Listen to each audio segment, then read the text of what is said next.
ಸಿಯಾಚಿನ್ ಇದು ವಿಶ್ವದ ಅತಿ ಎತ್ತರದ ಯುದ್ಧಭೂಮಿ.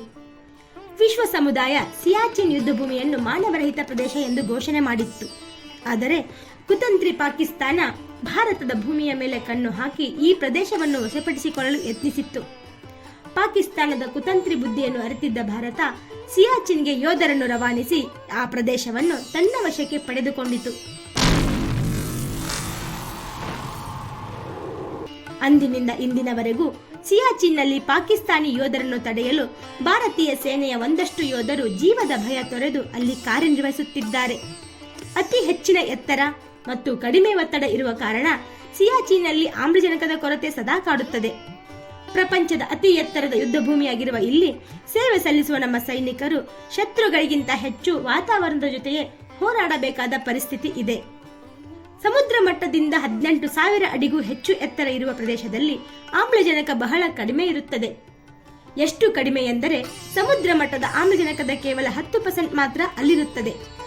ಇಂಥ ವಾತಾವರಣಕ್ಕೆ ಮಾನವ ದೇಹ ಹೊಂದಿಕೊಳ್ಳುವುದು ಸುಲಭವಲ್ಲ. ಹಾಗಿರುವಾಗ ನಮ್ಮ ಸಿಯಾಚಿನ್ ಹಿಮನದಿ ಪ್ರದೇಶವು ವ್ಯಾಪಕವಾದ ಎತ್ತರವನ್ನು ಹೊಂದಿದ್ದು ಸಮುದ್ರ ಮಟ್ಟದಿಂದ ಸುಮಾರು 21,000 ಅಡಿಗಳಿಗಿಂತ ಹೆಚ್ಚು ಎತ್ತರ ಇದೆ. ಅಲ್ಲಿನ ಈ ಕ್ಲಿಷ್ಟಕರ ವಾತಾವರಣದ ಕಾರಣಕ್ಕೆ ಹೈ ಆಲ್ಟಿಟ್ಯೂಡ್ ಪಲ್ಮನರಿ ಎಡೆಮಾ ಮತ್ತು ಹೈ ಆಲ್ಟಿಟ್ಯೂಡ್ ಸೆರೆಬ್ರಲ್ ಎಡೆಮಾ ಎಂಬ 2 ಗಂಭೀರ ಪರಿಸ್ಥಿತಿಗಳು ಉಂಟಾಗುತ್ತವೆ. ಹೈ ಆಲ್ಟಿಟ್ಯೂಡ್ ಪಲ್ಮನರಿ ಎಡೆಮಾ ಕಾರಣಕ್ಕೆ ಶ್ವಾಸಕೋಶಗಳಲ್ಲಿ ದ್ರವ ಸಂಗ್ರಹವಾಗುವುದರಿಂದ ಉಸಿರಾಟ ಇನ್ನಷ್ಟು ಕಷ್ಟವಾಗುತ್ತದೆ. ಸಕಾಲದಲ್ಲಿ ಚಿಕಿತ್ಸೆ ದೊರೆಯದಿದ್ದರೆ ಕೆಲವೇ ಗಂಟೆಗಳಲ್ಲಿ ಸಾವಿಗೆ ಶರಣಾಗಬೇಕಾಗುತ್ತದೆ. ಇನ್ನು ಹೈ ಆಲ್ಟಿಟ್ಯೂಡ್ ಸೆರೆಬ್ರಲ್ ಎಡೆಮಾ ಕಾರಣಕ್ಕೆ ಮೆದುಳಿಗೆ ದ್ರವ ಸೋರಿಕೆ ಆಗುವುದರಿಂದ ಮೆದುಳಿನಲ್ಲಿ ಊತ ಉಂಟಾಗುತ್ತದೆ. ಇದರಿಂದ ಗೊಂದಲ, ದಿಕ್ಕು ತಪ್ಪುವಿಕೆ ಮೊದಲಾದ ನ್ಯೂರಾಲಜಿಕಲ್ ಲಕ್ಷಣಗಳು ಕಾಣಿಸಿಕೊಂಡು 24 ಗಂಟೆಗಳ ಒಳಗೆ ಸಾವು ಸಂಭವಿಸುತ್ತದೆ. -45 ಡಿಗ್ರಿ ತಾಪಮಾನ ಇರುವ ಈ ಪ್ರದೇಶದಲ್ಲಿ ಚಳಿಗಾಲದಲ್ಲಂತೂ ತಾಪಮಾನ -70 ಡಿಗ್ರಿ ತಲುಪಿ ಅಲ್ಲಿರುವ ಸೈನಿಕರಿಗೆ ಭೀಕರತೆ ಸೃಷ್ಟಿಸುತ್ತದೆ. ಮೈ ಕೊರೆಯುವ ಆ ಚಳಿಯಲ್ಲಿ ಆಫ್ ಡ್ಯೂಟಿ ಸೈನಿಕರು ಮಲಗಿ ನಿದ್ರಿಸುವಾಗ ಬುಖಾರಿ ಎಂಬ ಹೀಟಿಂಗ್ ಉಪಕರಣಗಳನ್ನು ಬಳಸಬೇಕಾಗುತ್ತದೆ.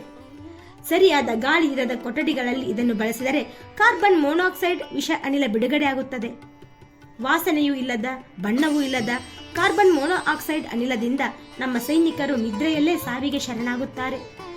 ಹೀಗಾಗಿ ಅಲ್ಲೇ ಸೇವೆ ಸಲ್ಲಿಸುವ ಸೈನಿಕರು ಒಂದು ಅಲಿಖಿತ ನಿಯಮ ಪಾಲಿಸುತ್ತಾರೆ. ಅದೇನೆಂದರೆ ಕಾವಲು ಕಾಯುವ ಸೈನಿಕರು ಮಲಗಿರುವ ಸೈನಿಕರನ್ನು ಆಗಾಗ ನಿದ್ದೆಯಿಂದ ಎಬ್ಬಿಸಬೇಕಾಗುತ್ತದೆ. ಇಲ್ಲದಿದ್ದರೆ ಅವರು ನಿದ್ದೆಯಲ್ಲಿಯೇ ಮರಣ ಹೊಂದಿರುವುದು ಕೂಡ ಗೊತ್ತಾಗುವುದಿಲ್ಲ.